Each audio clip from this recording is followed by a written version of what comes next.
Sir ఇంకొక అంశం ఏంటంటే సార్, మనం చూస్తే మొన్న చంద్రబాబు నాయుడు గారు అసెంబ్లీలో అంటే ఏదైతే వైజాగ్‌లో జరిగిన కుంభకోణాల్ని అసలు వాళ్ళు దోచుకుంది ఎంత, ఎంత అనేది గూడా పవర్ పాయింట్ ప్రెజెంటేషన్ ద్వారా చూపించారు సార్. దాంతో పాటు చూసుకున్నట్టయితే ఇటువైపు పెద్దిరెడ్డి రామచంద్రారెడ్డి అవ్వచ్చు, మిగతా వీళ్ళు చేసిన దుర్మార్గాల అన్నిటి మీద కూడా ఒక జ్యుడిషియల్ కమిటీ వేస్తున్నారు. దీంట్లో తప్పొప్పులేంటి, ఎవరిని శిక్షించాలి, ఎవరు తప్పనేది అని మాట్లాడుకుంటున్న పరిస్థితి సార్.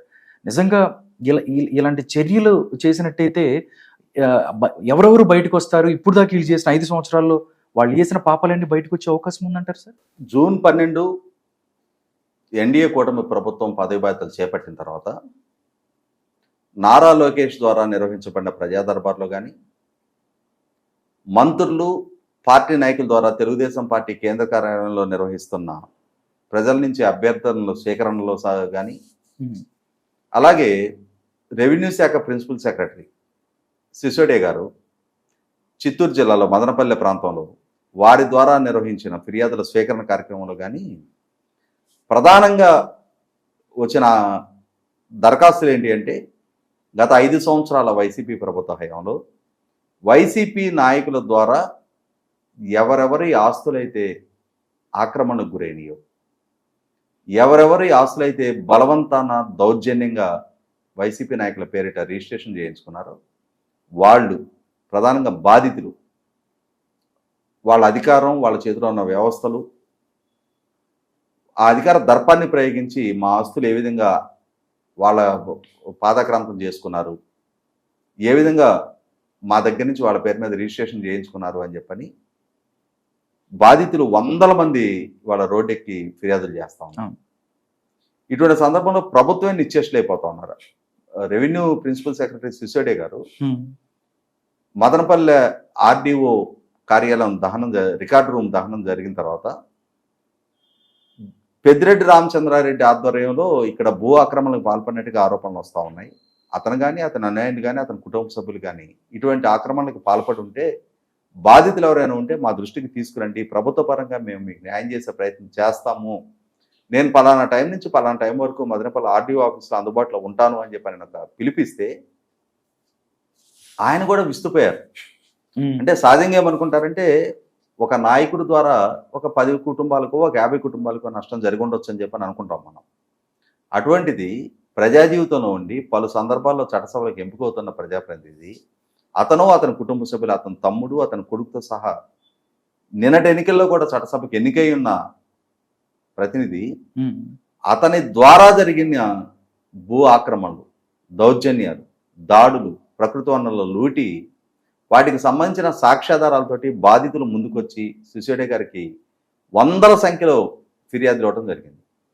ఒక్క మదనపల్లె ప్రాంతంలో ఒక్క వైసీపీ నాయకుల కుటుంబ ఆధ్వర్యంలోనే ఇంత దోపిడీ జరుగుంటే మొత్తం రాష్ట్రం మీద ఇంకెంత దోపిడీ జరిగి ఉంటానికి ఆస్కారం ఉంది. ఇంకెంతమంది నాయకులు ఇట్లా బరితెగించి ప్రజల ఆస్తులు లూటీ చేశారు, భూ యజ్ఞం సాగించారు వాళ్ళు.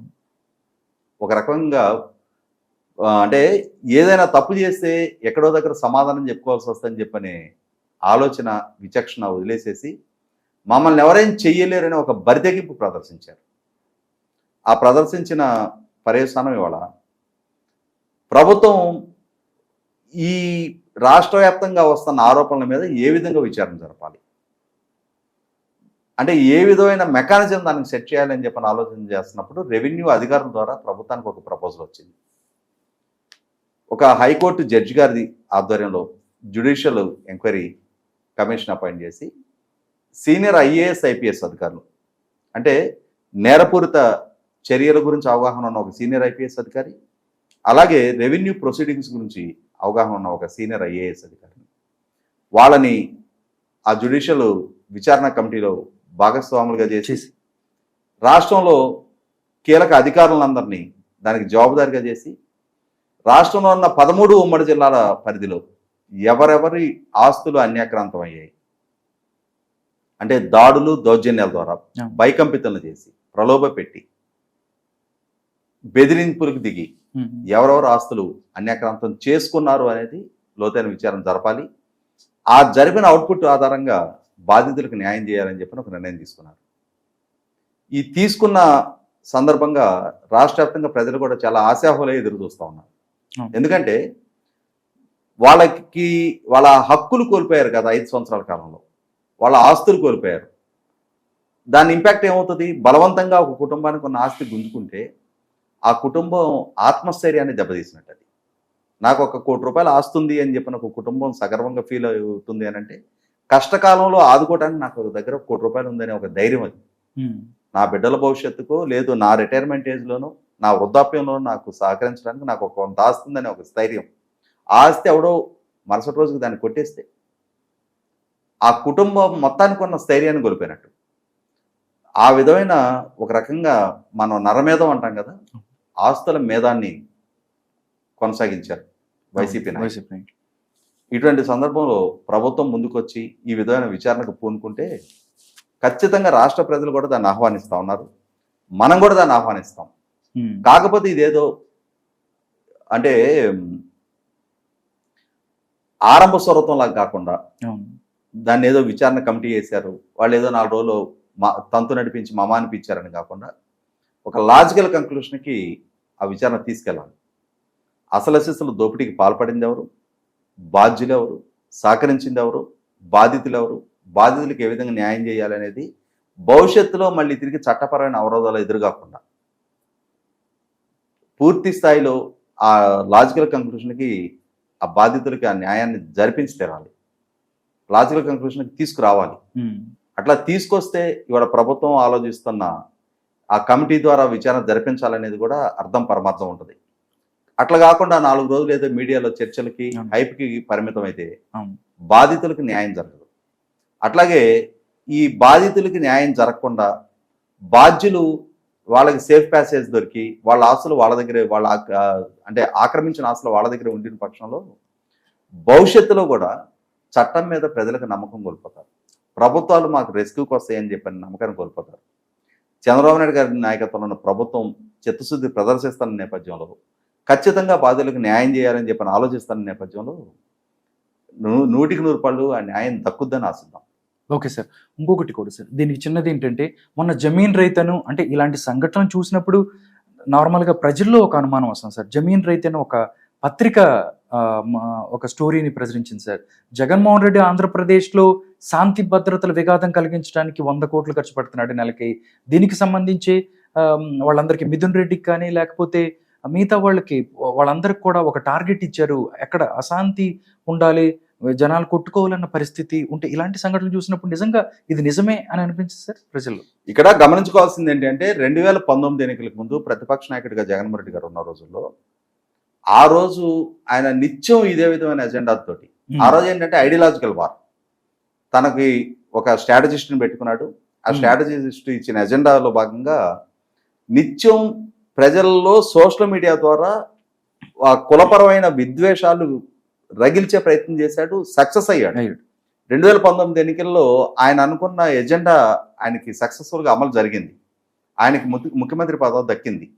కానీ ఈ 5 సంవత్సరాలు పాలకుడిగా ఆయన సామర్థ్యం ఏంటి అనేది ప్రజలకు ఒక స్పష్టత వచ్చింది. ఇటువంటి పరిస్థితులు ఏంటంటే ఆయన తన విధానాన్ని మార్చుకున్నాడు.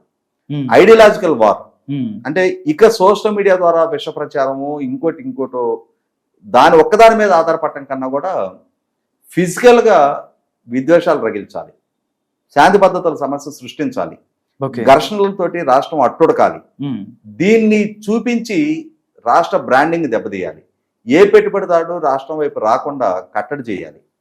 చంద్రబాబు నాయుడు గారి నాయకత్వంలో ప్రజలు ఎన్నుకున్న కూటమి ప్రభుత్వం ఒక ఫెయిల్యూర్ ప్రయోగంగా ప్రజల ముందు చిత్రీకరించాలి. మళ్ళీ ప్రజలకి వీళ్ళకన్నా జగన్మోహన్ రెడ్డి మిగులు, జగన్మోహన్ రెడ్డి నయ్యము అనిపించాలి. ఇది అతను అమలుపరుస్తున్న ఒక విద్రోహపూరిత ఎజెండా. ఇటువంటి పరిస్థితుల్లో ఖచ్చితమైన సాక్ష్యాధారాలతోటి అతను కట్టడి చేసి తీరాలి. కండిషన్ బెయిల్ మీద ఉన్న ఒక accused number 1 with the support of accused number 2 వీళ్ళిద్దరూ కలిసి దశాబ్ద కాలం పైగా బెయిల్ మీద ఉండి ఇవాళ బెయిల్ కండిషన్స్ ఉల్లంఘనకు పాల్పడుతూ ఉన్నారు. బెయిల్ కండిషన్స్ ఉల్లంఘన ఇవాళ సమాజంలో విద్వేషాలకు వీళ్ళు కారకులు అవుతూ ఉన్నారు, ఘర్షణపూరిత వాతావరణాలు వీళ్ళు సృష్టిస్తూ ఉన్నారు. దీని ప్రాతిపదికగా ప్రభుత్వం కోర్టులో ఛాలెంజ్ చేసైనా సరే ఇమ్మీడియట్గా అతను బెయిల్ క్యాన్సిల్ చేయాలి. రెండోది, అతని మీద నమోదైన కేసుల వ్యక్తిగత హాజరు నుంచి మినహాయింపు పొందున్నాడు. అవును. రోజువారీ విచారణకు అతనే హాజరయ్యే పరిస్థితి సృష్టించాలి.